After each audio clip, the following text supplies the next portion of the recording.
And now over to our guest speaker today, Chris. Chris, thank you very much for coming again today. It's a pleasure. Thank you, Christina. Great to be here this evening. And I'm looking forward to speaking with all of you folks about retrospectives, one of my favorite topics in the world. For me, the key to agility is continuous improvement, and the key to continuous improvement is retrospection. You will notice that Mike has kindly shared a Miro link in the chat. I hate just talking at people, so do please engage as much as you feel comfortable doing so. We will largely be using Miro to do so this evening. So once you've found your way upon that link, you should land on a lovely picture of my face and a confidence scale. Now, this confidence scale will allow me to understand where you're currently at when it comes to retrospectives. From the left-hand side of the scale, it should say 0 confidence. Further up the hill, the mountain there, you've got this, and you might be somewhere in between. The way you can share your perspective is by dragging and drop one of these little flags to indicate how you feel on that scale. If anyone hasn't used Miro before, just make sure you've pressed V on your keyboard, or you've got the little blue cursor highlighted on the left-hand side of your screen. That will allow you to interact with these items on the board. And what I'll do just for the moment is I will share my screen as well for anyone who, for some reason, is unable to access the Miro board. Give me 1 moment whilst I set that up. Okay, so I'm seeing people sharing that they've got this. I'm sure that Dave Westgarth, who is on the call here, a fellow retro aficionado, is up there on that scale. But we do have a mixture. There's a range of people here from middle confidence all the way up to they've got this, and that's great to see.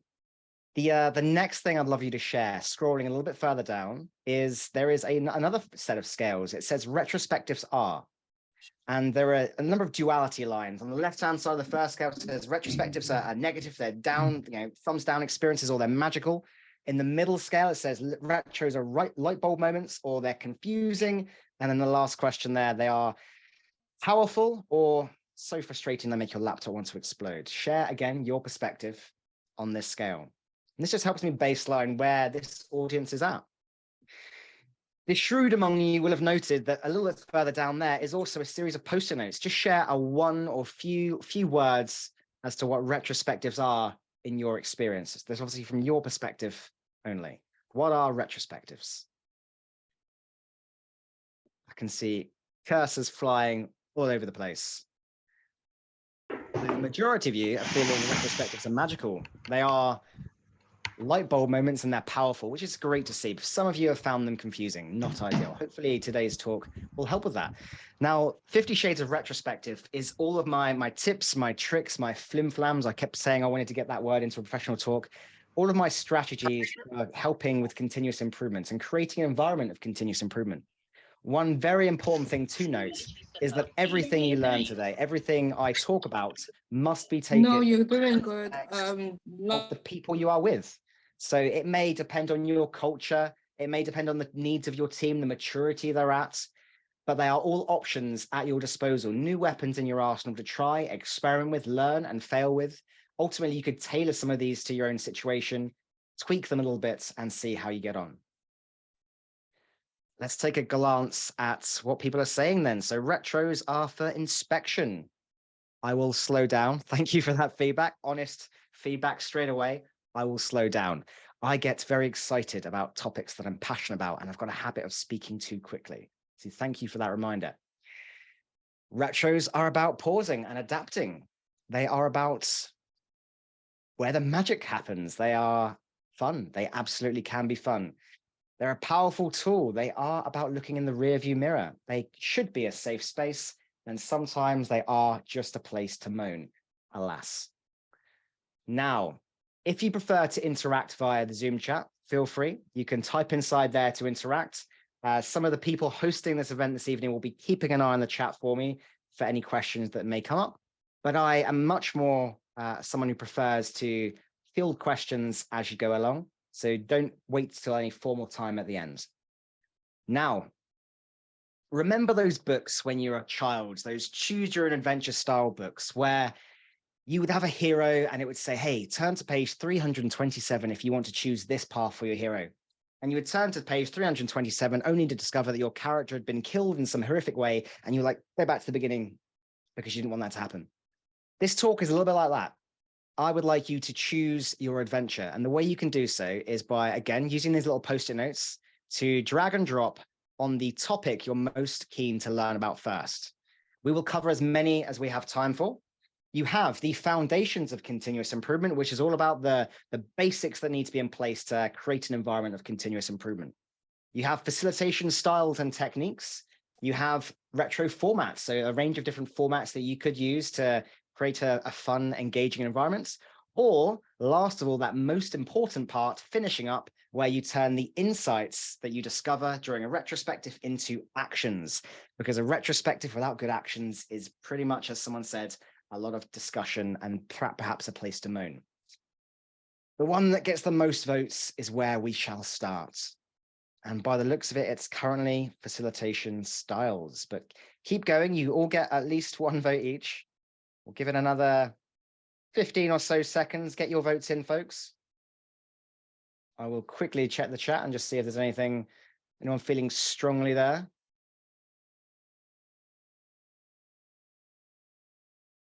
The Warlock of Foretop Mountain was my jam. Love that. All right, I think it might be formats has taken the lead. All right, so that's where we're going to start, folks. So what I'm going to do is I'm going to bring your attention to here on the boards. So you should be dragged unceremoniously over to here. Now, the first one I'm going to talk you through is futurespection. Someone mentioned earlier, a retrospective is about looking to the past.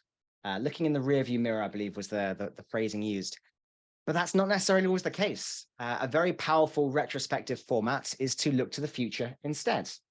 So what you might do is you might, and I'm going to drag your attention to here, the Back to the Future perspective from the movie Back to the Future. You might jump inside your team's metaphorical DeLorean car, set a time to the future, and we know from the film it was 2015, but we might set it for sometime in 2023, and we might then work backwards. We might say, hey, what does success look for us in that time frame? What investments have we made in the team? What risks might we face ahead of then, and how did we navigate them? Or what even might a newspaper headline say about us? Or what would our customers be saying about us in that time frame? So we don't always need to look backwards to form a retrospective. Although the word retrospective itself is, by its very derivation, a look backwards, the focus is on continuous improvement, and you can help your team to continuously improve by looking forwards also. So there's a couple of prompts that I like to share when it comes to futurespection. You might use from my Queen the Rock Band Retro One Vision. What's our vision for the next iteration? You could be singing the song any way you want it from Journey, and what change would you like to have in the next iteration if you could have it any way you want it? There are all sorts of ways of doing this. Now, I'm sure I'm not the only one who has embraced retro or futurespective thinking. So a question for you. Again, here on the board, how do you folks enable futurespective thinking with your teams? How do you allow a glance to the future? There may be some tips and tricks that others may benefit from that I haven't just shared. There we go, postcard from the future. Like that one. What outcomes are we looking to accomplish? Yep, love it. Always like to be outcome focused, or indeed value focused. I was recently waxing lyrical on LinkedIn about how we should focus more on having a definition of value rather than definition of done, because it doesn't matter how many things you build if none of those things add value. We've got three little pigs. We've got a to-be state. Yeah, PI objectives help you narrow your planning horizon to a few months, and then you work backwards from there. Lots of ways of embracing futurespective thinking. Now I'm going to share some fresh ones with you. Never been done before at this talk. So Corrales, this will be brand new to you. You could gamify your retros, and I love doing this. Okay, so we're going to play a very quick game of Never Have I Ever. Now, most of you are probably thinking, never have I ever. Why would I be playing this at work? Or you may not be familiar with the game at all. It's a great drinking game. Christina, I'm sure you've played it. What I'm going to encourage you to do, folks, is look at all these cursors. I can see them on my screen, okay? On this tick to the left, if you agree with a statement, you put your cursor on that tick. If you disagree with the statement, you put your cursor on the cross, okay? The first statement we're going to look at, we're going to play a game of Never Have I Ever. So the first statement is, Never have we ever felt our pace was unsustainable as a team. Now, if you agree with that statement, have you felt your pace was unsustainable as a team? Bring your cursor to that check mark. If you have never felt that way, your cursor should be on the cross. We should just be able to very quickly gauge what this audience feels with regards to that statement. So the majority vastly over towards that side. So again, that gives us information. If we were doing this as a team, we would very quickly understand, hey, the team has felt that the pace was unsustainable. What could we do differently? Let's try another one. Never have we ever started a story before it was ready. Again, on the left-hand side, on that check mark, if you have felt that way. On the right-hand side, if you've never felt that way. Okay. Mixture this time. Still more on the left, but a bit more of a mixture. All right, one more. Never have we ever spoken to a customer. Who does this? Who speaks to customers? Oh, more are moving to the right now. We talk a good talk about customer centricity in the agile space, but we don't speak with our customers often enough. If there's one metric that I care about most, it's how often we engage our customers, the days since we last engaged with them. Now, given we're talking about retrospectives here, never have we ever skipped a retro. If I see any cursors on the right-hand side here, blasphemy. I understand it happens. We get busy, life gets in the way. The one ceremony, if you want to call it a ceremony, the one meeting, events or otherwise that I think is most important for teams is retrospectives. They are that beautiful moment to reflect, to pause, to inspect and adapt, to course correct and ensure that you're heading in the right destination. Skipping retros isn't ideal. Now, let's say you've done this exercise with a team and you've used all of these example questions. You could indeed ask them to come up with their own. That's always fun. So you can create some blank ones and they can add their own. But the thing you do after this is you say, hey, we're going to make some commitments now. What will we never do again? So if we've made it a habit of skipping a retro, let's make a commitment. Let's take an action about avoiding that again. How can we make that a reality? How can we pick up some actions, some behaviors, some habits that help us avoid doing that again? So I love this as a retro format. It's a bit of fun. It's great for a Friday afternoon with a beer. And I encourage drinking during this retro.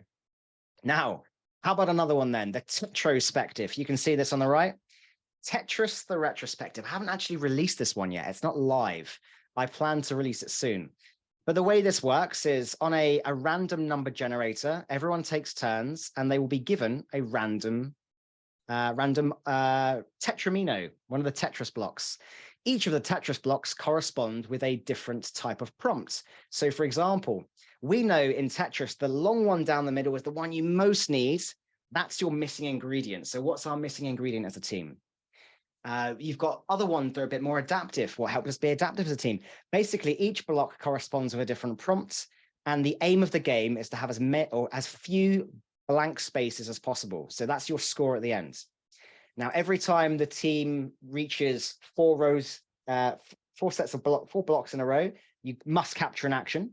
And if you wish to choose the block that you need most, you can do so as long as you capture an action. So you can avoid it being a random number generator by picking up an action. Now, again, a bit of a fun way of playing a retrospective. Again, the intent from a retrospective is to bring about continuous improvement, to identify actions, but this can be a bit of a light-hearted way of doing so. Okay, so we've covered a couple of games. We've covered the silent retrospective. How about the asynchronous retrospective? Now, question, has anyone ever run an asynchronous retrospective? Speak aloud, type in the chat, whatever you prefer to do so.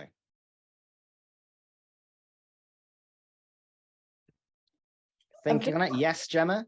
I've done a sort of a hybrid one where we've gathered insights beforehand and then brought them to the retro.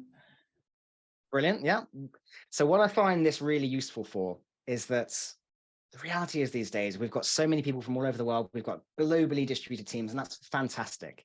But the challenge can be is finding that golden hour, that time frame when everything overlaps.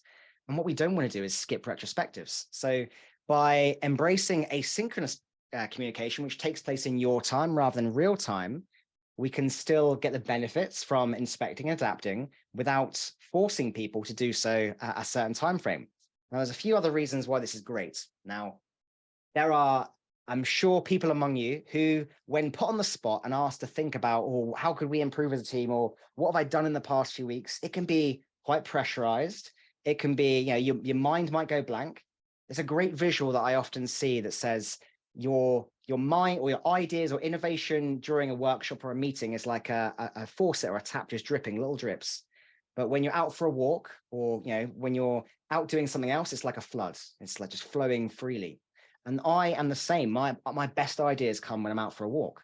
So by embracing asynchronous communication, what you can do is you can enable people to think and come up with ideas when it works best for them or when they are best suited to doing so. It can avoid putting people on the spot in the moment, and it can still help you benefit from continuous improvement and retrospection. So there's lots of ways you can do it. We've got the delights of Miro and Mural and Slack channels. What you need to do is just choose your tool, communicate the participation expectations. And what that might look like is that you could say, hey, we've just started the sprints. Here is a board. Anytime you think of any ideas that we could do to improve the team, add them to here. We're going to take a bit of time to reflect on those and agree any actions at this point in time. And therefore, you're still benefiting from continuous improvement rather than trying to force it into that time. Okay. Any questions, comments before we move on to the next one? Yeah, Chris, sorry, I didn't quite understand when you were going over the Tetris one, how that worked. My okay. Screen froze and I didn't really understand what was going on. No problem. So what will happen is you'll use this random number generator and it will give you numbers between 1 and 7. Each person takes it in turns to use that number generator and they will be given a number. That number will correspond with one of the types of block. So you've got the long blocks, you've got the little squared ones, you've got the little S and Z shaped ones. When you've got that block corresponds with a type of prompt, such as, what's our missing ingredient as a team? Okay. So you will then add your little post-it note against that and put it onto this onto the Tetris board, just in the same way you would if you were playing the real game. Then it's the next person to have a go, and they will do the same. And what it will result in is a big wall of blocks and a big wall of prompts or responses to those prompts. And obviously, you'll capture actions as you go along. The aim of the game is to try and reduce the number of these blank or black spaces as possible. The more full that board is, the more successful that retro has been. Now, you can avoid the number generator and have it less random by agreeing an action whenever you wish. And again, this is what I'm trying to encourage is incremental collection of actions rather than that situation where everyone waits to the end of a retro to capture actions. And by that time, mind's probably thinking about the next meeting, you might be a bit distracted, your attention span starting to suffer. And there's a point that I'll cover on that a bit later. Does that answer your question? Yeah, that's good. Thank you. I haven't quite released this retro to live yet. When I do so, it will have full instructions as to how to use it. Okay, now, another one, the Field of Dreams. Does anyone know the famous quote from the movie A Field of Dreams? Build it and they will come. Build it and they will come. So very true. Okay, so one of the reasons I have found that retrospectives can be disengaging sometimes is that it's just a format that people don't connect with. They haven't chosen it, hasn't been theirs. But what you can do is you can build a retro with your team. There is a template that I've released recently that has millions, I can't remember, I think it was 90 million potential variations of retros you can build using the hundreds and hundreds of continuous improvement prompts that I've released. So you could just literally drag and drop a prompt that resonates with you and your team and create a retro with them. You could pick a topic and have them create a retro around it together. And by doing so, you're empowering the team to choose something that fits them, their situation, their culture, and they'll be more likely to be engaged and participative as a consequence. Now, I know Dave Westgarth in particular does this a lot. He creates retros. I encourage people to create retros, and I encourage you to try building a retro with your team. Right. Magical microcultures. Now, every single team I've ever encountered has a microculture. We are all a collection of people with likes and dislikes, passions, interests, different cultures and otherwise. And we should celebrate those. We should build our meetings in a way that embrace them, don't work against them. So here's a couple of examples of said retros that I've built that embrace the cultures of different people over the world. So there's the Diwali retrospective, a retro for good over evil. And I have found by taking a bit of time to build a retrospective that isn't westernized, that isn't one of the common ones, it's helped bring quieter people out of their shells. I've done the same with a cricket retrospective, which is particularly resonates very well in Asia. And the people that were involved in those retrospectives were more engaged than I've ever seen them be. They were opened up, they enjoyed the experience, and they looked forward to it, and they were appreciative. They thanked me for creating it. There is just a few quotes here from some of the people saying they were really appreciative of it. It helped sway people. It got them talking. It took them from normal retro modes and got quieter people engaged.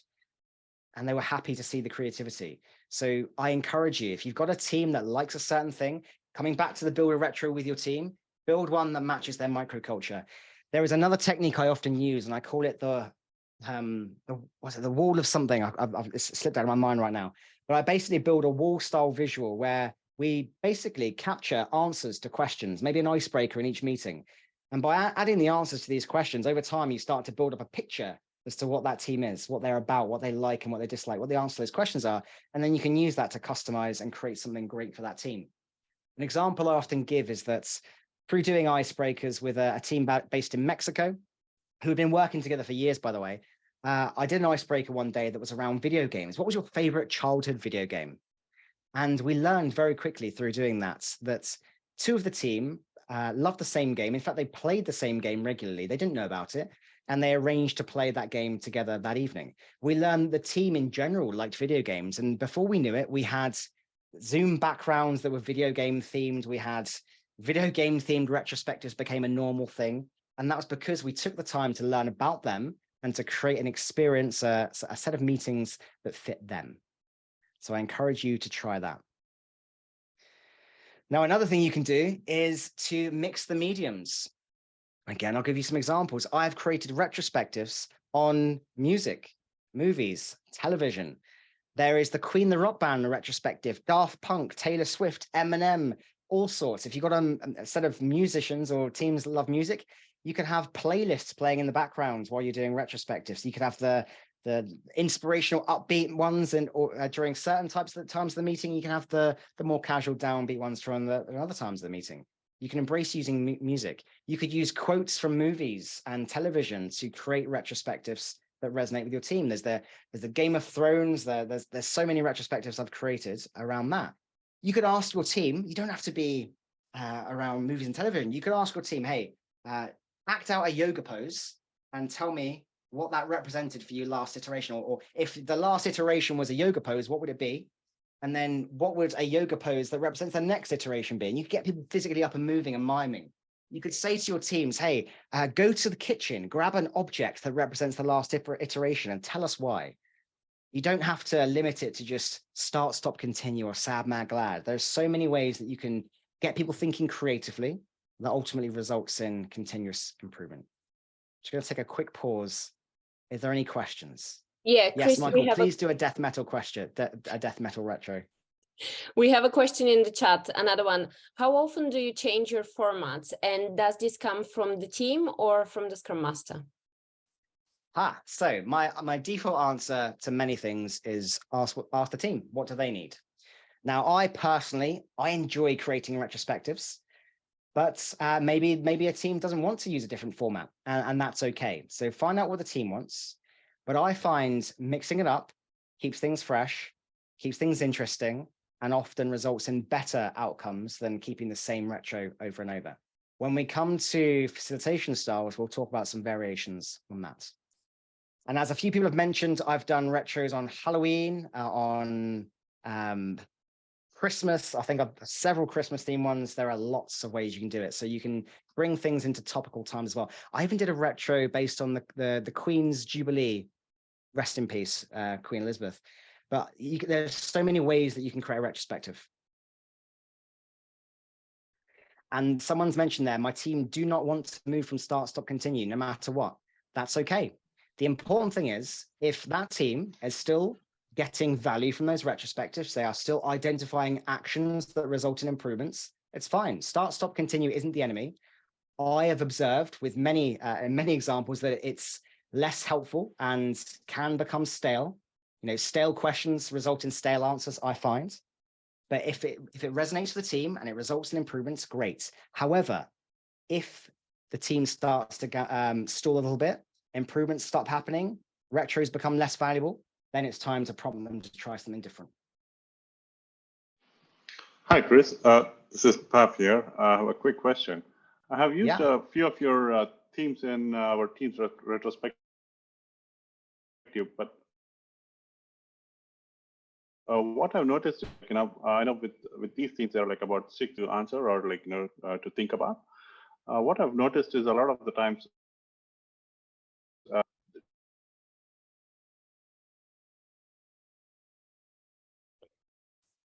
think we might be losing. Teams don't really answer all of them. You make use of a theme. Oh, hello.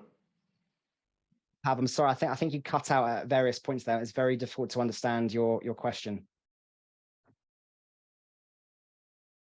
Yeah, he'll probably type it down. Yeah, if you mind typing it down, that would be very helpful. And we will come to that in just a moment. I'm just going to move us on. We've finished with formats. We're now going to move, which I believe was the second voted topic, was facilitation style. So we're going to move there momentarily.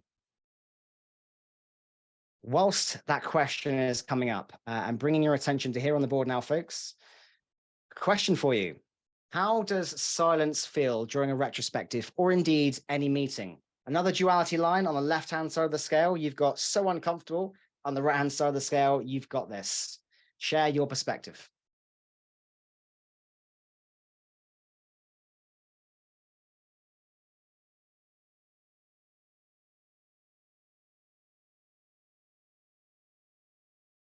All right, very, very all over the place. It varies so much.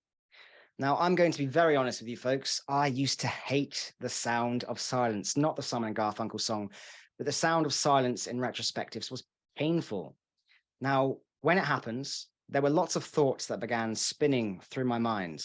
Am I facilitating this in the wrong way? Have I asked the wrong question? Are people bored? Do people care? What's going on? And the little voice inside me was telling me to ask another question, to puncture that silence with my own words. And the challenge with that is by doing so, I could steer the direction of that conversation towards my own agenda rather than what the team needs. The other challenge is that some people, they need to pause and think before they respond. Now, I'm a talker. You may have noticed this. I talk to think, whereas some people need to think before they respond, and that's okay as well. So silence is not the enemy. Silence is your ally. There is a reason that the FBI and other policing bodies all over the world use silence when they come into interviews because it's very powerful. If you wait something like 7 to 10 seconds before you respond, that silence that feels so uncomfortable to you will be feeling the same way for everyone else in that meeting, and they will speak. And it's important to get their words, not your own, out. So one thing I very heavily recommend you to do, anytime you ask a question in a meeting, anytime you're facilitating a retrospective, when a prompt comes up and it's introduced to you, just pause and count in your head 7 to 10 seconds. Allow that silence and let them feel the silence, not yourself. Now, if you're feeling brave, you can try something even more extreme, which is the silent retrospective where no one speaks at all. And the way this works is you create a board a bit like this, you communicate the rules, and you ask people these prompts. And for example, we've got the 3 little pigs here as an example.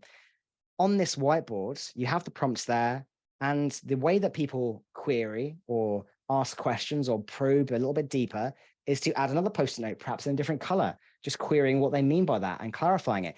And the beautiful thing about this silent retrospective is it forces you to be focused, because you can't ask a question out loud. You have to be focused in the meeting, and that can result in great things.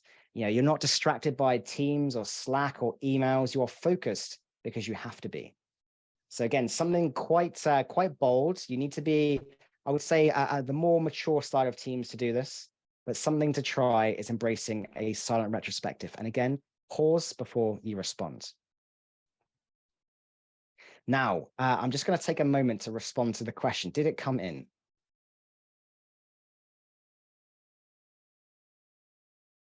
From Pav.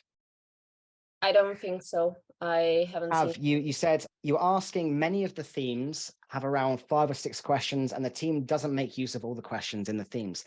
And again, that's perfectly okay. So when I create a themed retrospective, I do not expect every prompt to be covered in the time box. They are options. Like I said earlier, all of these things are options at your disposal. You may find that a certain prompt resonates with a team, a certain one does not on that day, but they might use it another time, and that's fine. So what I encourage you to do is think of a retrospective as a time box for continuous improvements, and you cover as much as you have time for. I am hugely in favor of shortening retros, and we'll cover that a bit later if we get time to, but you don't have to cover every prompt in a retro. They are just options that you can try. You may wish to down select to the prompts that most resonate with the team at that time. So use dot voting to do so. You may do a round robin where everyone gets to choose a certain prompt. It entirely depends, but do not expect to fill up every or complete every question in the time frame. Hopefully that answers your question. Right. So I mentioned earlier about start, stop, continue. And I alluded to the fact that, hey, it doesn't matter what the format is if you're still getting continuous improvement. So this is one recommendation for you: fix the format. If you've got a team, perhaps a new team, it's great to keep things simple. A start, stop, continue is fantastic in that respect. If you've been going for a while, you might want to try something different. The most important thing out of a retro is the actions, the improvements. The format is just a way of getting there. It's an option at your disposal. Now, contrary to that, do what I do: flex the format. And again, Dave does this a lot as well. You have so many options at your disposal. My own website has over 100 retro templates available now, all freely accessible. Everything from cricket to Squid Games to dog memes to not Tetris yet, but hundreds of the damn things. I enjoy creating them. You can grab them, upload them into Miro, Mural, or any whiteboards and run them with your team. So by mixing the formats, you can keep things energized, fresh, and engaging. And the great thing about this is that it doesn't just ask stop, start, continue.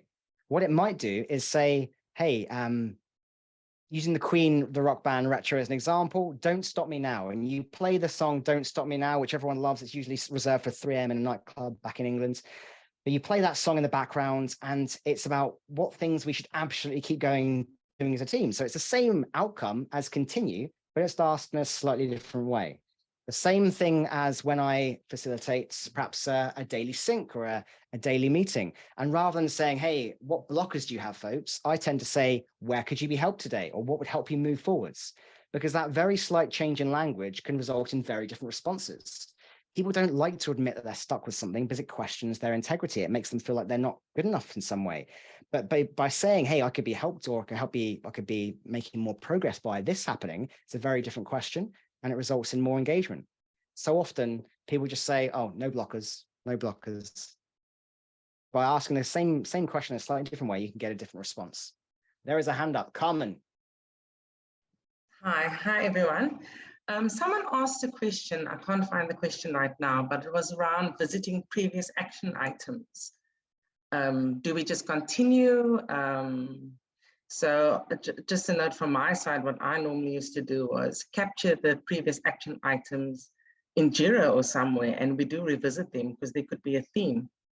And sometimes the action items are too big to be resolved immediately. It might be long-term. I don't know, what are your thoughts on that? So what you said there about capturing it on Jira or a workflow tool, perfect, absolutely. That would be covered during my finishing up section. Yeah, if you're discussing things in a retro and it doesn't go anywhere, it disappears into the ether, then it will be forgotten about. There's a great book called Atomic Habits by James Clear. And in that, he talks about how to build good habits. And one of the most powerful ways you can build a good habit is make it visible. So a Jira, a virtual whiteboard, they are information radiators, and they can serve as a trigger, a prompt that, hey, we've got this retro action that we committed to. So definitely revisit them. Don't forget about them. I have found that I've encouraged some teams to perhaps introduce a new question to their daily meeting where they say, hey, how are we getting on with our retro actions? Or do we need to improve in a different way today, that you can build in continuous improvement into the very fabric of how the team works. You don't have to wait just for a formal meeting. Thanks. No problem.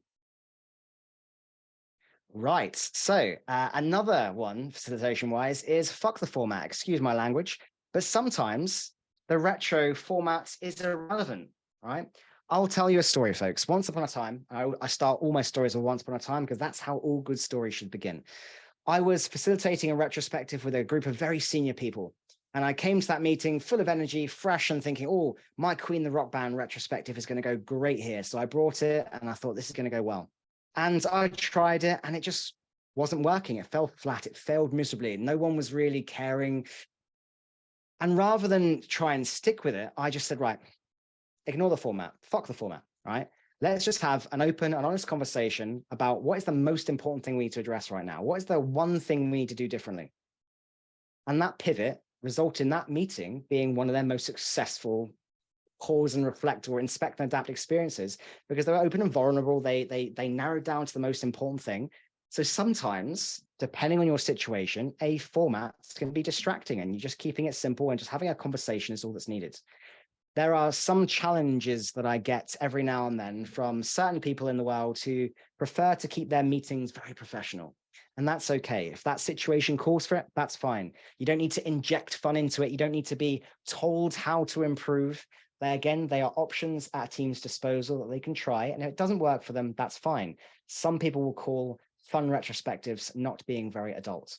To those, I say, I don't believe it's not being adults to have a bit of fun in the workplace. We spend a third of our waking lives at work and more than a third of our living lives working. We owe it to ourselves to have a bit of fun in the process. Now, what I've highlighted here, it's just an image. It's a screen, like one of the many bits of feedback that I receive from people all over the world, and the vast majority of it is positive. 99% of the feedback I get about retrospectives is always great. But every now and then someone says, hey, I tried your home loan retrospective, for example, with 2 teams. The first one loved it. The second one said, keep the change. Well, in the prompt, keep the change, you filthy animal, that famous quote from Kevin McAllister, they said this retro board, and it took the Scrum Master off guard. They were surprised. And what I encourage that person to do is just say, hey, have a honest conversation with that person outside of the meeting, query a bit, maybe approach it with empathy, understand why it didn't resonate for them. Maybe they would prefer a different format. Maybe they just weren't feeling it on that day. There could be lots of reasons. But, every now and then a format might resonate and that's fine. Okay, another approach you have is to flex or flux the facilitator. And I've got a picture of musical chairs here. And a question to you folks, and please answer in the chat. Have you ever rotated who facilitates the retrospective? Yep, always.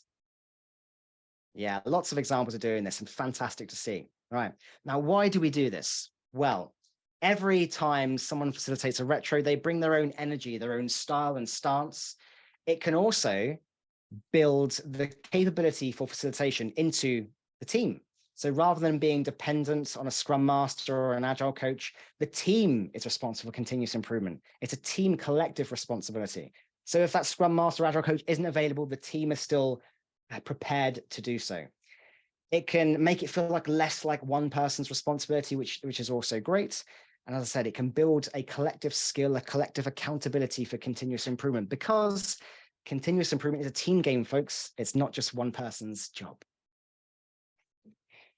Now, another option, the dealer's choice. Now, I call it the dealer's choice for a reason that I'll elaborate on in just a moment. But the question to you, first of all, is how does it feel when you're in a meeting and someone, perhaps the facilitator, calls people out one by one to share? How does that feel? You can answer on these post-it notes. You can type in the chat, whatever you're feeling. Interrogation, it feels like the worst. It feels like a classroom, yeah. It's like an interview. It's like you're in school. It's boring. Yeah, so this is a very common, like you've been ambushed, yeah. Regimental, feels very structured, like a pop quiz. How do I feel about it, Chris? Well, I don't mind because I love being put on the spot. I thrive under pressure. But, and thank you for that, Francesco, because I know that was you.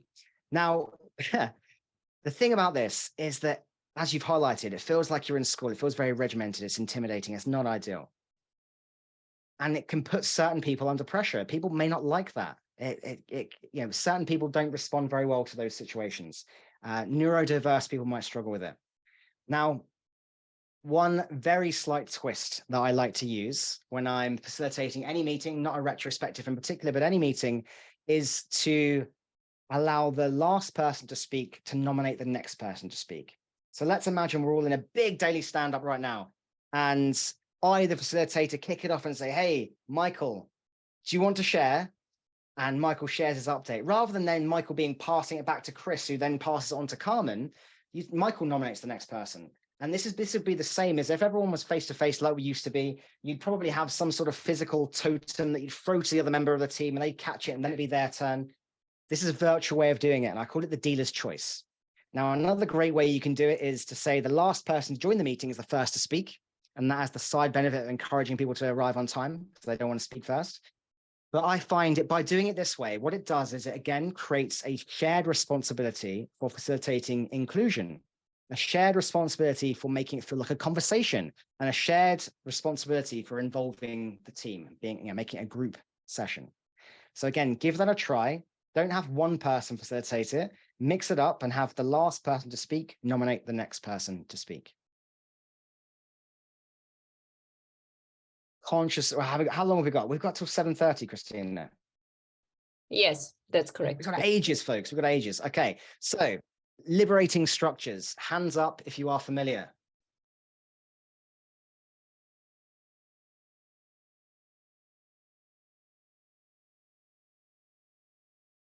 Just started learning about them.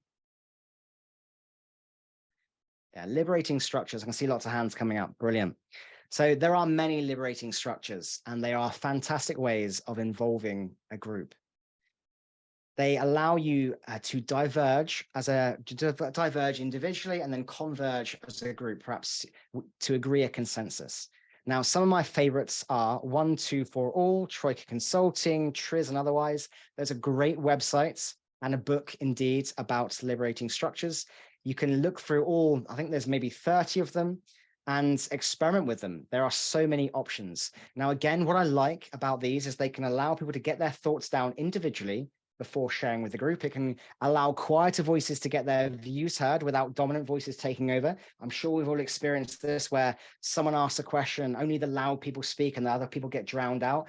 By utilizing and leveraging liberating structures, we can allow those quieter voices to get out, and we can allow you to get your thoughts down on your own without noise getting in the way. So again, I'm not going to go into a huge amount of detail about liberating structures. There is a link here. If you click here on the board, you'll be taken to Liberating Structures as a website. You can take a look at them, try them. I highly recommend them. Now, another more advanced technique for liberating structures, if you are working at scale, with lots of teams, is you can try 1 team, 2 team, 4 teams, all teams. Pick any retro format and have each team run a retro with it, then come together as 2 teams and narrow down, and eventually you'll keep narrowing down to the most important systemic challenge that all of those teams are facing. And then you highlight that as a big beacon to leadership and say, hey, help us with this, getting them to act as servant leaders to the team, remove this challenge from our path. So often retrospectives end up being very localized to the team only, and not often focused systemically. So again, you can leverage liberating structures to identify systemic challenges that affect multiple teams. And 1 team, 2 team, 4 team, all teams is a good way of doing that. How about this question then? How much does a polar bear weigh? Any thoughts, folks?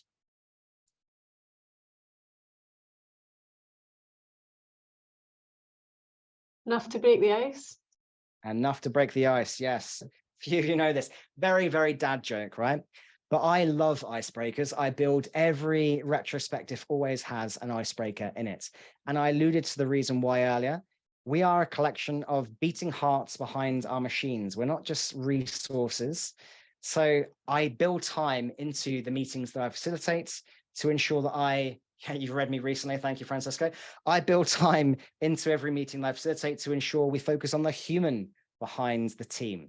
So icebreakers are a great way of learning about your colleagues. They're a great way of building up your wall I mentioned earlier of learning about the team. And then you can craft meetings, build retros and otherwise that match that microculture. And it's really easy to do. There is plenty of websites out there with lists and lists of icebreaker topics. But here are just a few examples of the ones that I've done in some of the retros. So in the Taco Tuesday retrospective, which was a challenge from Mike Cohen, I had people building their perfect taco, just dragging and dropping food items into a taco, and then you learn a bit what people like, you know, who likes it really spicy and who likes it quite tame. You've got the what's your zombie apocalypse plan question, where you share an image of where you'd go. Are you going to the Winchester for a pint to let it all blow over, or are you going somewhere else? That's a Shaun of the Dead movie reference for anyone who's caught up on that. You could have music style where you say, hey, Mad Lib your last iteration. We're just a small town software development team living in a blah, blah world. We took something going everywhere, anywhere. And that was about our last iteration. So you could Mad Lib it and get them to describe the last iteration. You could have in video game style, choose your class from a certain video game. You can have share a dog meme that described the last iteration. Everyone loves the meme, so that's a great one. And then you can have them topical about Halloween or Christmas. What's your favorite thing about Halloween? And you just get people to share images or text or otherwise. It doesn't just have to be one of those boring force fun situations. It doesn't take much effort to do these.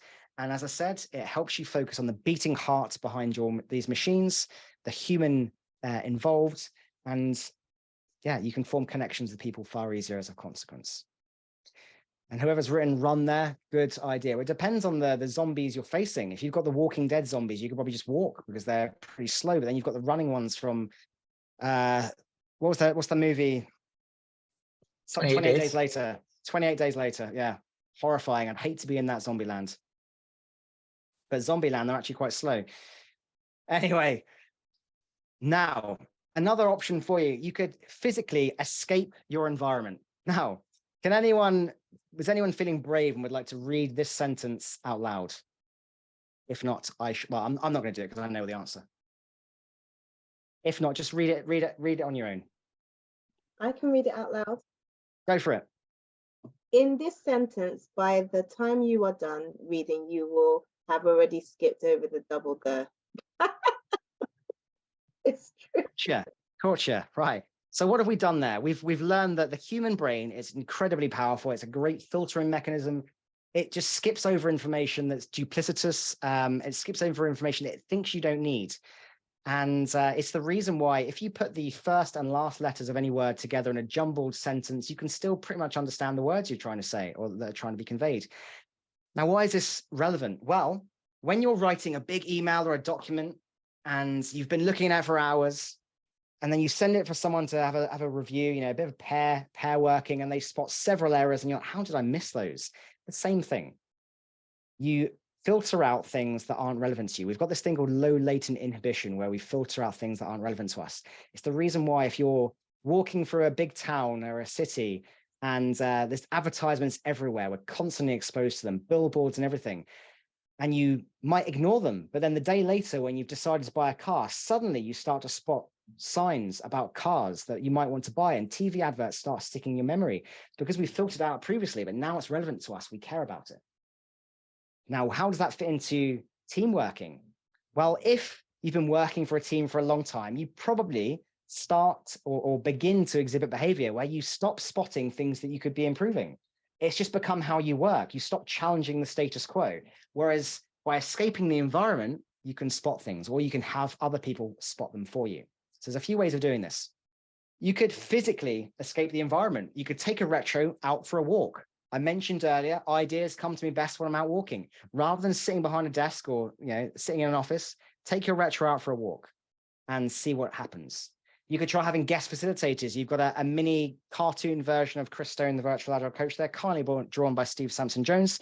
You could have someone like me come in and guest facilitate on your behalf. Just jump in and they might spot things that you've missed, or they might facilitate in a slightly different way.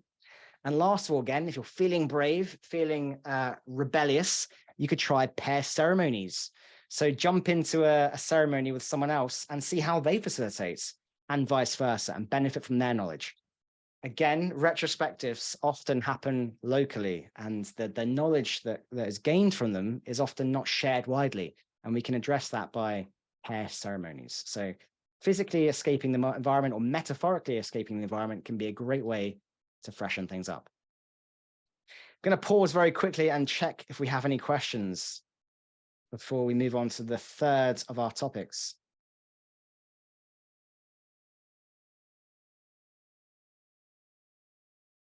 Best retro was in a pub. Love it. I think all retro should be in pubs. What do we have third then? I think it was, yeah, foundations or finishing up. Looks like finishing up. Let's go there then. Bringing your attention, folks, to here on the board, retroception. Now, firm believer that retros themselves should not be absolved from retrospection.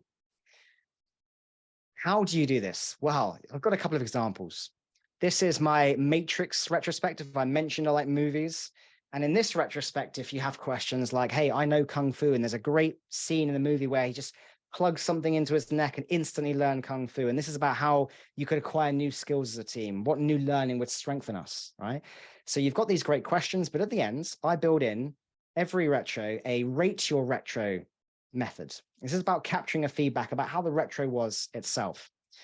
And I created this 1 to 5 scale where if you rated 1, maybe the retro took place, some team members were missing, you might have discussed some improvements, but maybe you didn't respect the time box, all the way to 5, where every member of the team contributed without fear of judgment. So there was inbuilt psychological safety. The time box was respected. You've identified actions with owners where applicable, and you've celebrated success and reflected on challenges. So what you can do is at the end of a retro, you can just pause for a few minutes and just say, hey, folks, where are we on that scale, 1 to 5? And if you're scoring 2s and 3s, you then can identify an action. What could we try differently to make this retrospective better next time round? So don't forget to retro your retro. And a question for you before we move on. How could you ensure that your retros or even your meetings are adding value? Add your thoughts on these post-it notes.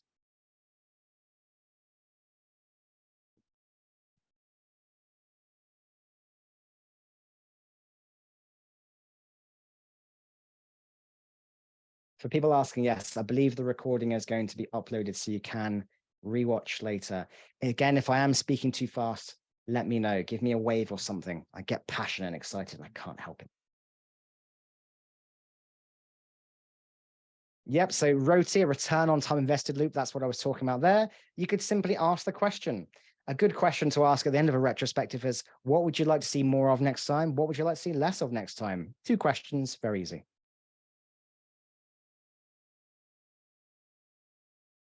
Yeah, definitely ensure you're following up. Very, very key. Okay, is anyone familiar with the law of marginal gains or the story of marginal gains and sky cycling? Hands up, speak aloud. What are your thoughts?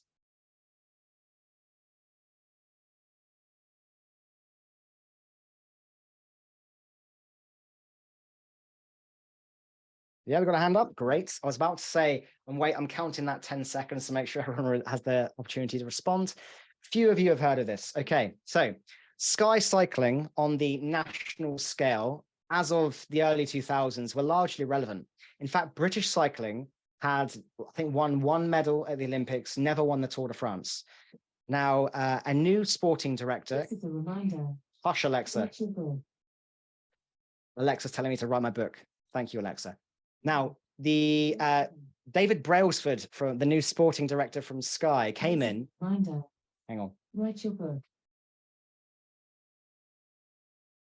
There we go.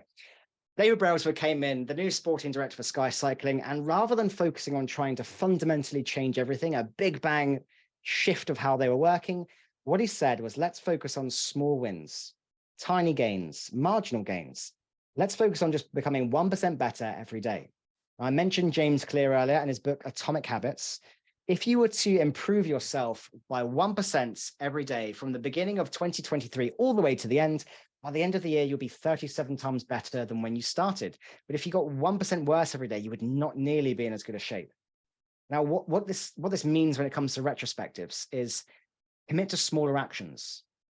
Just focus on 1% improvement. There's a liberating structure that's called 15% solutions. It's a bit like that, but even smaller. And the great thing about it, we as Agilists, we often encourage breaking things down into smaller chunks. So it should be very familiar to us. So when it comes to retrospectives, ask questions like, hey, what would a 1% improvement look like? Or what would move us forwards on this in the next few weeks? Literally the next few weeks. One of the reasons I find that retrospectives can result in disengagement is because people don't see the value in them, because the actions don't get done, and the actions don't get done because they've committed to too large a change, or they've discussed things that they have no power to change. Encourage the team to think about the 1% improvements, that they have the influence to do something about. And when they start to see the compounding results of those changes, they will see the benefit in retrospectives. So again, another little question for you. How could you help your teams commit to smaller actions? I've already mentioned a few ways you can do that. Just have a reflection moment and pause there. Think about what could you do to help your teams commit to smaller actions? Chris, we have a question in the chat. I suppose it's on what you said previously. So the question is, how might you apply that on immature teams? How might you apply the concept of marginal gains to immature teams? I believe so. That's the question in the chat. So I would try to make it relatable to that team. So when it comes to, let's say someone set a goal. A very common goal is, I want to run a marathon, right? And many of you may have some sort of goal related to fitness in 2023. So what you don't do is you say, hey, I'm going to run a marathon and I'm going to do it tomorrow. What you do is you say, I'm going to run a marathon, and by doing that, I'm going to start by going for a run, just going out for 5 minutes, depending on where your starting point is. And then I'm going to build up from there, and you find a training plan and you start eating healthily and so on and so forth.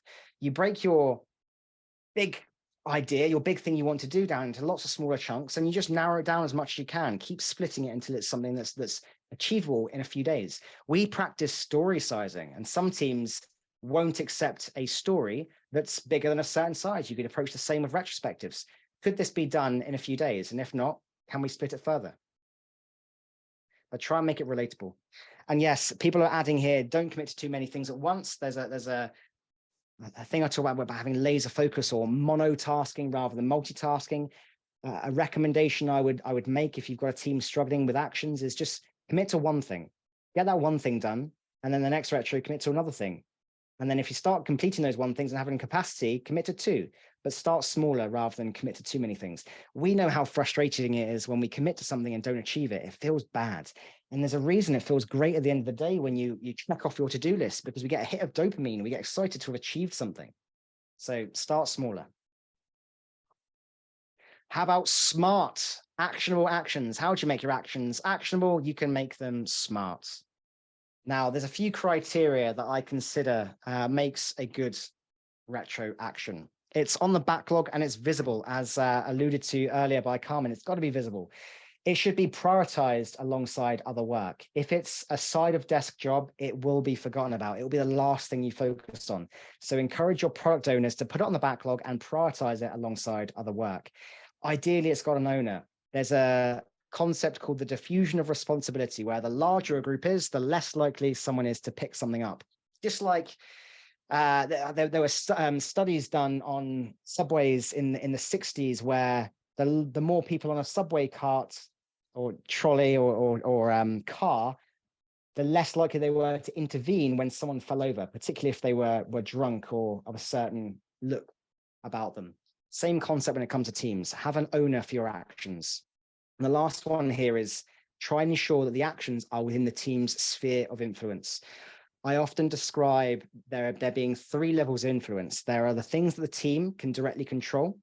There are things outside of the team's control, but that they can influence, i.e. they can ask another team to help them with something, or they can escalate to a certain department and request help. And then there are the things that the team can do nothing about. Now, a good example of that is perhaps something legislative, where they say, hey, we don't want to do that. And you say, well, you can't because it's law. Sorry, folks, that's not something it's pointless discussing things like that, because you can't change it unless your company is going to lobby for legal change. And that's going to take a lot of effort. So I'm sure many of you are familiar with the SMART acronym. Try and make your actions specific. You know exactly what it is. Make it measurable. You should know when it's been achieved. It should be achievable. So it's, you know, within your sphere of influence to change. It should be realistic. And ideally, you know when it's happening by. Another thing I often see is action avoidance. Who's familiar with this visual here? What it's got is a picture of people where it says, who wants to change? And everyone puts their hand, or sorry, who wants change? They want something different. Everyone puts their hand up. And who wants to change? Silence. No one takes any action. You might see this in meetings as well, where someone says, who wants to pick this up? And it goes quiet.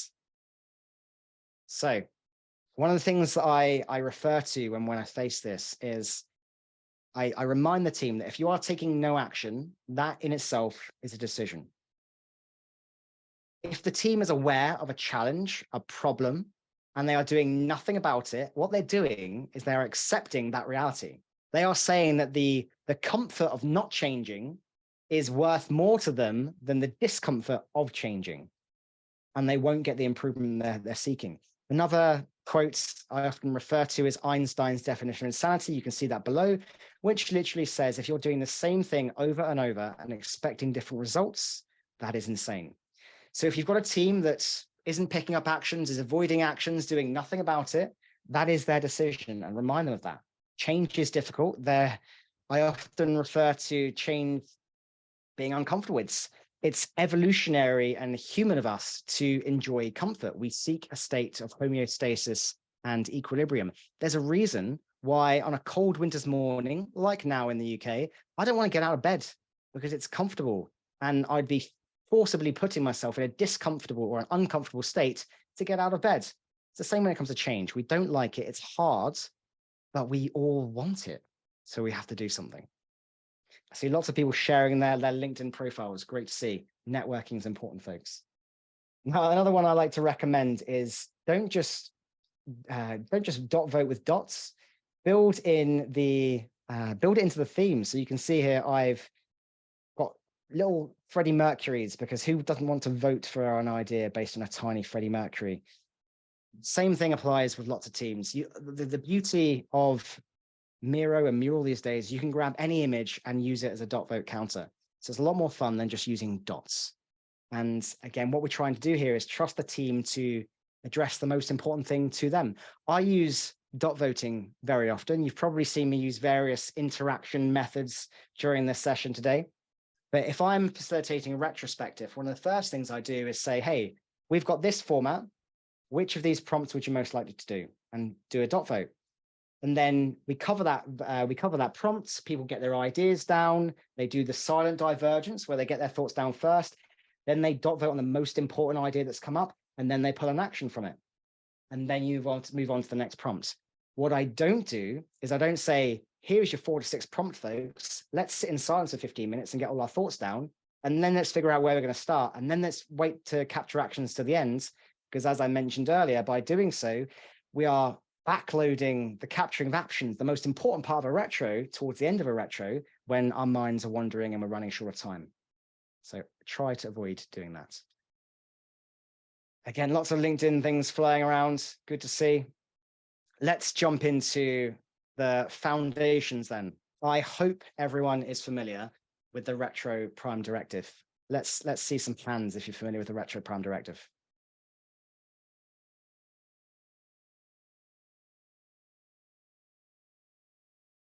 Couple, yeah? So again, bringing you to here on the board now. The Retro Prime Directive is, for me, one of the most pivotal things you can do or use to create an environment of psychological safety, which we know is so important. It helps us feel less judged, helps us feel more open. It can bring quieter voices out. If you're unfamiliar with the Retro Prime Directive, it was fared by a gent named Norm Kurth in his book, Project Retrospectives.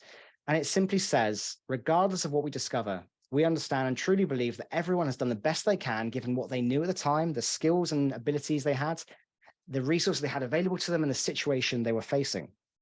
Now, how do I use this? I introduce this at the beginning of every retrospective I'm part of. And by doing that, I'm reminding the team that, hey, this is a meeting or a session focused on improvement. It's focused on unconditional positive regard. It doesn't matter what happened or how it happened. We care about how we're going to improve. Now, I had a scale here which talks about, are retrospectives in your experience more often a blame game or a cause for celebration? Don't worry about filling that out. But what I'm saying to you is, if you haven't used the right prime directive, do try. It's a great way of setting the context for unconditional positive regard. You can read it out aloud at the beginning of a meeting. You can expose it on a whiteboard. You can have it in the background as a Zoom thing, as a Zoom background. And you could even ask the team to read it aloud. So do it on a rotational basis. So again, you're making a collective responsibility for focusing on psychological safety. I do, for anyone interested in going deeper on psychological safety, I have created a psychological safety retrospective, which uses Amy Edmondson's fearless organization work, scientific research on psychological safety. And it basically gets people to, it allows you to baseline the current level of psychological safety in your team and identify how it could be improved. So again, on my website, if that's of interest. Now, how else could you build an environment of psychological safety? Who's familiar with the Vegas rule?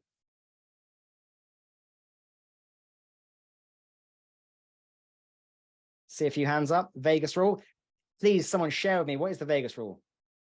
What happens in Vegas stays in Vegas. What happens in Vegas? Yes, what happens in Vegas stays in Vegas. Now, obviously, that's usually reserved for certain movies involving hangovers or weekends away with friends, but it's very powerful in teams as well. If you begin a meeting, a retrospective, by letting people know that, hey, what goes in Vegas stays in Vegas, what happens in this meeting stays in this meeting, it can let people know that then what they share isn't going to be shared outside of the meeting, and therefore can make it a safer environment. One of the reasons that people are reluctant to share sometimes is the fear of that information getting out elsewhere. I've heard of, or I've experienced situations where items from retrospectives was passed on to management and it became a negative thing. People stopped doing retrospectives because they feared the consequence. It shouldn't be that way. So you could invoke the Vegas rules at the beginning of a meeting, again, not necessarily just a retrospective, but by letting people know that it's safe to speak out because what they share remains in the team, then it's okay. However, I will add that there is a slight variation that I tend to recommend.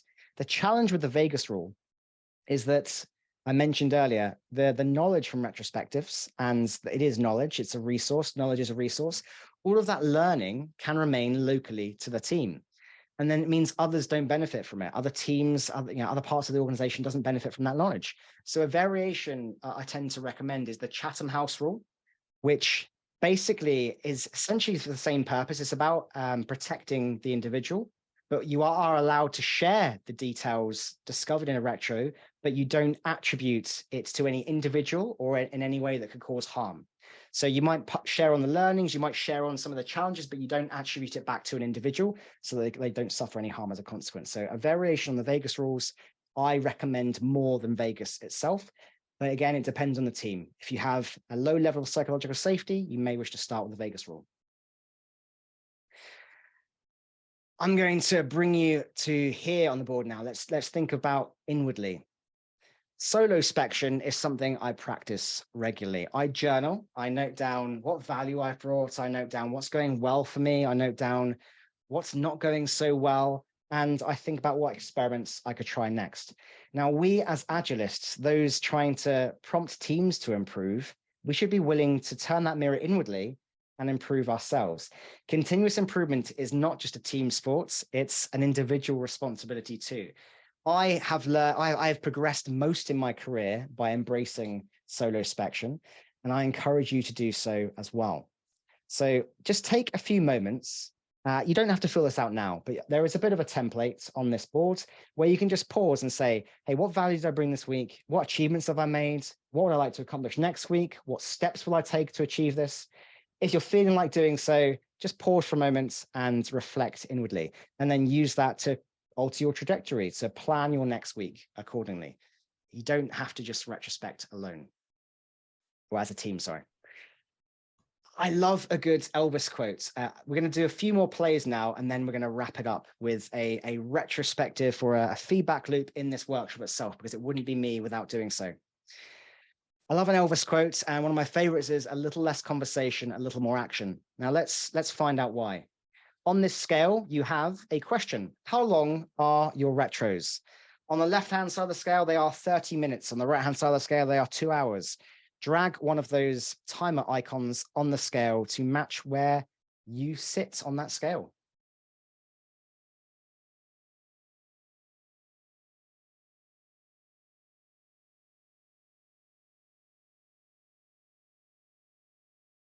All right, so in general, the majority are towards the middle, more of them an hour or over.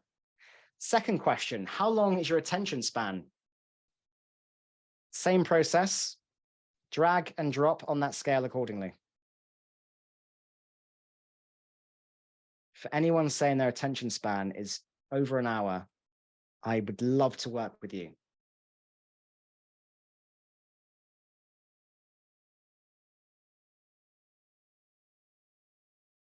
All right, so more people at the moment are talking close to 15 minutes.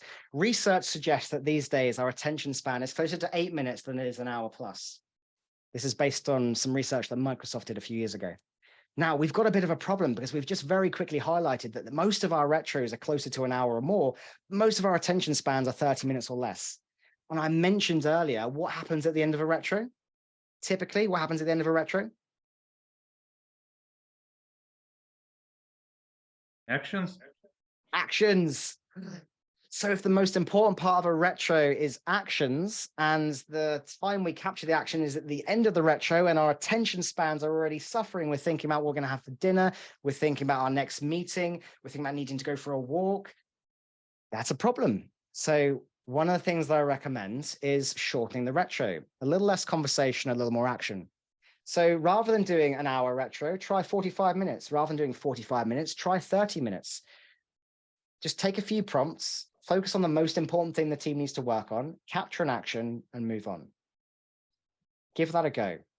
I found it works very well. It's great for busy teams. It's better than no retrospection at all. And as I said, if we're leaving our retro actions to the end of the retro, are those actions even going to be as valuable as they could be anyway? So grab a few prompts, try it. And the other thing I mentioned earlier that I think is important to note, try and capture actions incrementally in a retro rather than at the end. So do a prompt, encourage equal participation, use liberating structure, diverge and converge, dot vote to the most important thing, capture an action, a good action, and then move on to the next prompt. Because a good quality action is better than capturing 10 actions that aren't very good quality. Carmen, or some hands up. Yeah, so I have a question. If you have a big team, like a very big team, and you want to get everyone's input, but now you're shortening the time and you don't want anyone to miss out, how do we capture what everyone wants to say or give everyone a turn to speak without repeating the same question in 45 minutes if you have a massive team? I mean, massive team is very subjective, right? So I need to understand a bit more about the size of the team. 23, 20, which a Scrum team should not be of that size. Okay, but I've seen these things, so I just have that question. The recommendation is always a team should be the size of, or a team should be the maximum size of that could be fed by 2 pizzas, or it should be 7 plus or minus 2. We all know we all know what the theory says, but then we come to reality and we've got to be pragmatic. When you've got a meeting like that, again, I think the most important thing you could do is rather than focus on many things, just focus on one thing. What is the most important thing that team needs to address, and cover that in good detail. Allow everyone the choice to speak out. You could also embrace some of the asynchronous communication that we alluded to earlier. So putting out anonymous surveys, like ensuring that everyone has their chance to be heard, and then you have a bit of an open discussion in that session and narrow it down. That can be a way of doing that. Just asking the question, has everyone felt heard today? If they haven't, there's a problem, right? What can we do differently? It's always going to be difficult the more people you have because you've got more people to manage. The other thing you could try is what I mentioned earlier is kind of diverge and converge. So you could split them out into smaller groups, get them discussed in smaller groups, narrow down to the important thing, and then come back as a bigger audience. That can be quite powerful as well because, do breakout rooms. Maybe take your 20-size team, break them into groups of 5, bring all those, get them to identify the most important thing, come back together. Hopefully by being a smaller group, they get to speak more and be heard, and then that can be a way of doing that. Yeah. Or continue in the next retro. That's also a possibility. It's not always Yeah, I mean- ideal, but you do run out of time and people do get animated. So you could perhaps say, we will continue our discussion in the next retro and come up with actions. That's also Sure an thing. option, I suppose. Right, I'm going to cover one last play, and then that's it for today, folks. So, has anyone heard of the concept of a failure fest?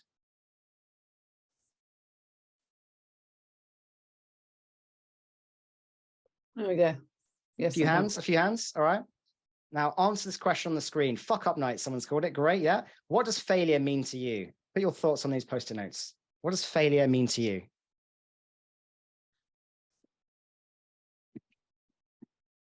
It's a lesson, yes. Beautiful. I didn't meet my own personal quality bar, okay. No bonus, not ideal, yeah. Failure is a stepping stone. To me, failure is the pathway to success. It's not something to avoid. So I personally am a collection of scars and bruises and errors and mistakes, all of which have shaped the man you see before you today. One of my proudest, not achievements, but one of my favorite items that I hold dearly to me, it's not my master's degree or certificate. It's a certificate from my GCSEs, which is a school level qualification in the UK, where I failed them because I had really bad attendance. Now, why? Because it's a constant reminder that no matter what happens, you can still succeed. Most people would look at me and say, hey, you didn't fail school because you're doing very well in life. Well, yes, I did, and it's okay. It doesn't matter. Now, failure fests are great because they can destigmatize failure. They can remind people that failure is a learning opportunity. To err is human, as someone mentioned it. It's a stepping stone to success. And it's a celebration meeting. So what you do is you get your team together, and one by one, and you will go first as the leader, and I will go first because I'm facilitating the session. So, hey, I'm Chris and I failed. It's a bit like one of those Alcoholics Anonymous meetings where everyone celebrates and says, yeah, thank you, Chris, great, you failed. You tell the failure story. You say, hey, I fucked up in this way, and everyone claps again, and it's great. And I did this live in front of 300 people in Belgrade a few months ago. I celebrated some failures, and I invited some other people to share their failures on a big whiteboard on the screen. And you gain learnings from other people's failures as well, but it destigmatizes failure. It opens people up to, hey, it doesn't matter. One of my favorite stories, and one of the things that I think advanced psychological safety more than I've ever seen, was a time when I was working for a consultancy. We were putting in a large ERP system with 8 agile teams running in parallel, and it was very tightly coupled commercials, and it was a very high pressure time. And then one day the database went down and no one knew why. And you had war rooms being set up and everything was chaotic and no one knew what was going on.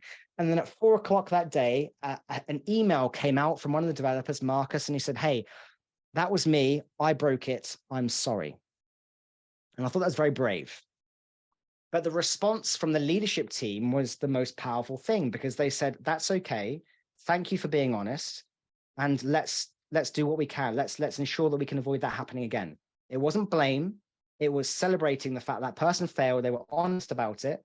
And that single act did more to create an environment of psychological safety than any webinar or a leader coming up and saying, hey, you are psychological safety. So folks, you can speak aloud.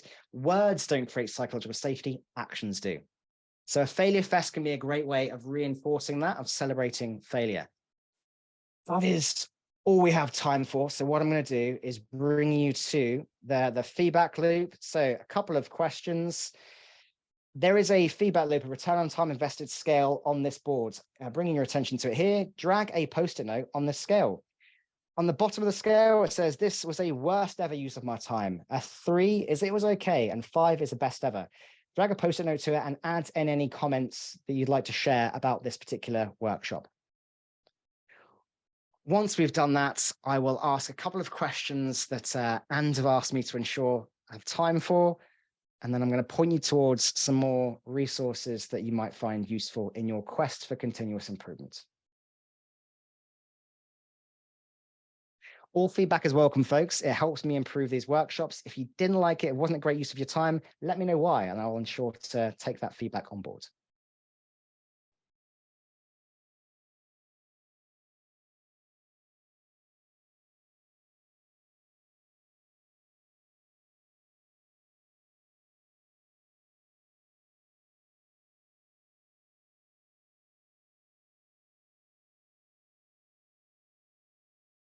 Okay, now there are post-it notes that remain. There are a couple of questions that Anne have asked me to ensure you make time for. So this is more about the meetup in general. What are your observations of the meetup so far, if you've experienced it before, and what would you like to see more of in 2023? Those two questions are also on the board. Please do take a moment to give the team some feedback there so they can ensure these sessions are as valuable to you as they can be. Yeah, I also would like to ask if you would like to see any specific speaker like Chris today.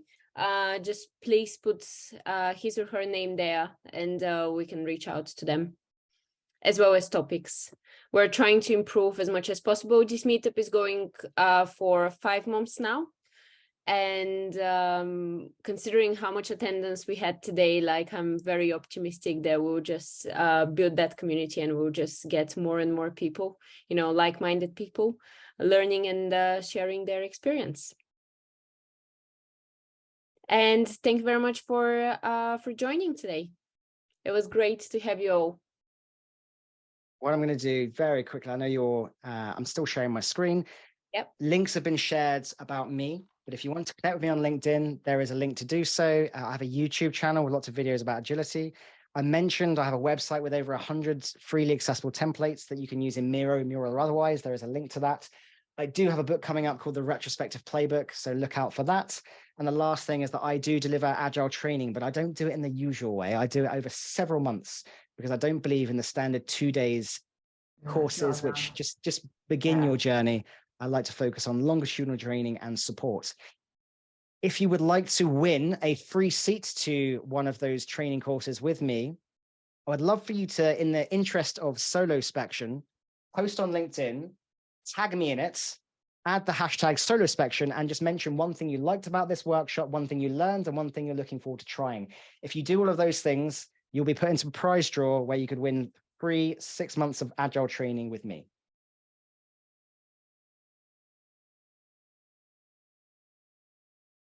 The hashtag is solospection. Tag me, one thing you liked, one thing you learned, and one thing you're looking towards trying.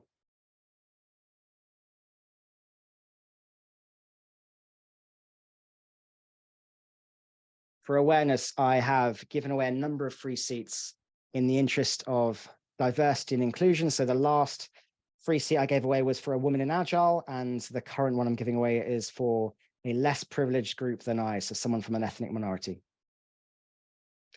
For anyone asking about the training, some of them are in person, and the one in April is completely remote, so it can be accessed from anywhere around the world using tools just like this. Okay, it's been a pleasure, folks. We are out of time. Yes, Good thank luck you with very your much, continuous Chris. improvement. Thank you. That was a great Thank you. session. Thank you very much for joining us, and we'll see you next time. Thank you. Have a Sure. great Thank evening, you. everyone, or have a great day. It depends Thanks. where you are. Thank you. Thank you. guys.